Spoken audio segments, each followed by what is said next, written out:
ഇന്ന് ഉന്നക്കായയുടെ റെസിപ്പി നോക്കാം കേട്ടോ. ഇത് കുട്ടികൾക്കും മുതിർന്നവർക്കും ഒരുപോലെ ഇഷ്ടപ്പെടുന്ന ഒരു പലഹാരമാണ്.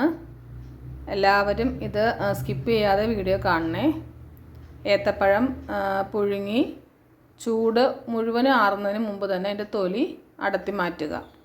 ഇത് ഒരുപാട് പഴുക്കാത്ത പഴമാണ് സാധാരണ ഉപയോഗിക്കാറ്. എൻ്റെ പഴം കുറച്ച് പഴുപ്പ് കൂടിപ്പോയി. എന്നാലും ഞാനതുകൊണ്ട് ഇതെങ്ങനെയാണ് ഉണ്ടാക്കിയതെന്ന് നിങ്ങളുമായിട്ട് ഷെയർ ചെയ്യാം. അതിനുവേണ്ടി നമ്മൾ പഴം രണ്ടായി നിറകെ മുറിച്ചിട്ട് അതിനകത്തുള്ള ആ കറുത്ത കുരുക്കൾ അടത്തി മാറ്റുക. മാറ്റിയില്ല എന്ന് വെച്ചും കുഴപ്പമില്ല, പക്ഷെ നമ്മൾ അത് ഉടയ്ക്കുമ്പോൾ ഒരു ഭംഗിക്ക് വേണ്ടിയിട്ട് അതിൻ്റെ കുരുക്കൾ ഞാൻ അടത്തി മാറ്റിയിട്ടുണ്ട്. അതിനുശേഷം ഇത് കുറച്ച് പഴുപ്പ് അധികമായ പഴമാണല്ലോ, അതുകൊണ്ട് അതിനകത്തേക്ക് ഞാൻ കുറച്ച് അരിപ്പൊടി ചേർത്തു.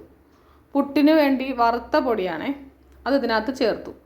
അത് നമ്മൾ ചപ്പാത്തി മാവിൻ്റെ ഒരു കൺസിസ്റ്റൻസി വരുന്നത് വരെ നമ്മൾ അതിനെ കുഴച്ച് അതിനകത്ത് യോജിപ്പിക്കണം. അപ്പോൾ ഞാൻ 2 സ്പൂൺ അരിപ്പൊടിയാണ് ചേർത്തത്. അപ്പോൾ അതിനകത്ത് വീണ്ടും എനിക്കത് ആ തിക്നെസ് വരാത്തതുകൊണ്ട് ഞാൻ വീണ്ടും 2 സ്പൂൺ അരിപ്പൊടി കൂടി ചേർത്തു. നിങ്ങൾക്ക് ആ ഒരു കൺസിസ്റ്റൻസിക്ക് അനുസരിച്ച് ആ മാവ് ചേർക്കാവുന്നതാണ്. കണ്ടില്ലേ, അങ്ങനെ ഇതുപോലെ നമ്മൾ ചപ്പാത്തിക്ക് മാവ് കുഴയ്ക്കുന്നത് പോലെ അത്രയ്ക്ക് കൺസിസ്റ്റൻസിയിൽ ആ മാവ് കുഴച്ചെടുക്കുക. അത് റെസ്റ്റ് ചെയ്യാൻ വയ്ക്കേണ്ട കാര്യമൊന്നുമില്ല. അതങ്ങനെ കുഴച്ചെടുത്തതിന് ശേഷം നമ്മളൊരു പാനിലേക്ക് കുറച്ച് നെയ്യ് ആഡ് ചെയ്ത് അതിനകത്ത് നമ്മുടെ കയ്യിലുള്ള ഡ്രൈ ഫ്രൂട്ട്സൊക്കെ ആഡ് ചെയ്യാം. എൻ്റെ അടുത്തിപ്പോൾ ക്രിസ്മസും ബദാമുമാണ് ഉണ്ടായിരുന്നത്. അതൊന്ന് പൊട്ടിച്ചിട്ട് ഞാൻ അതിനകത്ത് ആഡ് ചെയ്തിട്ടുണ്ട്. പിന്നെ ഒരു അരമുറി തേങ്ങയും ആഡ് ചെയ്തിട്ടുണ്ട്. നമ്മൾ ഉന്നക്കായ ഉണ്ടാക്കുന്ന ആ ക്വാണ്ടിറ്റിക്ക് അനുസരിച്ച് തേങ്ങയും പിന്നെ ശർക്കരയും ആഡ് ചെയ്തിട്ടുണ്ട്. ആ ശർക്കരയും കൂടി ആഡ് ചെയ്യുക.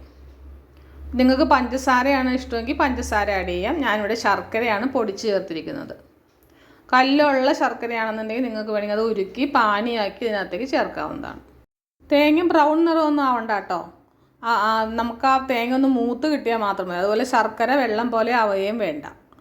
നമ്മളിതിനകത്ത് ഫില്ലിങ് നിറച്ച് കഴിയുമ്പോഴത്തേക്കും അതിങ്ങനെ ഒലിച്ചു വരാൻ ചാൻസ് ഉണ്ട്. അങ്ങനെ വന്നു കഴിഞ്ഞാൽ അങ്ങനെ നമ്മൾ ഈ ഓരോരോ ബൗളായിട്ട് എടുത്തിട്ട് അതിനകത്തേക്ക് നമ്മളൊരു കുഴി പോലെ ഉണ്ടാക്കിയിട്ട് ഈ തേങ്ങയുടെ മിശ്രിതം ഇതിനകത്തേക്ക് വച്ച് നമ്മൾ ആ ഉന്നക്കായയുടെ ഷേപ്പിൽ അത് കവർ ചെയ്തെടുക്കുക.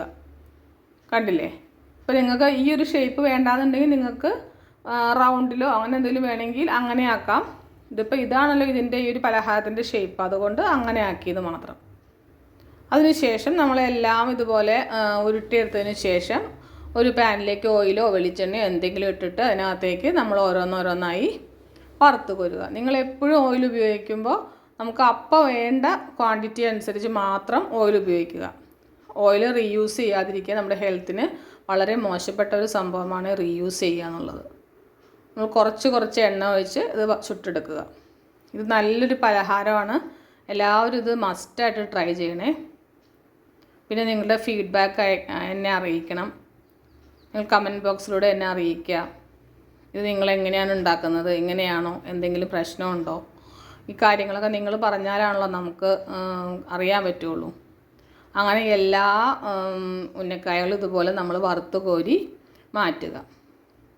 എല്ലാവരും ട്രൈ ചെയ്യണേ. Thank you.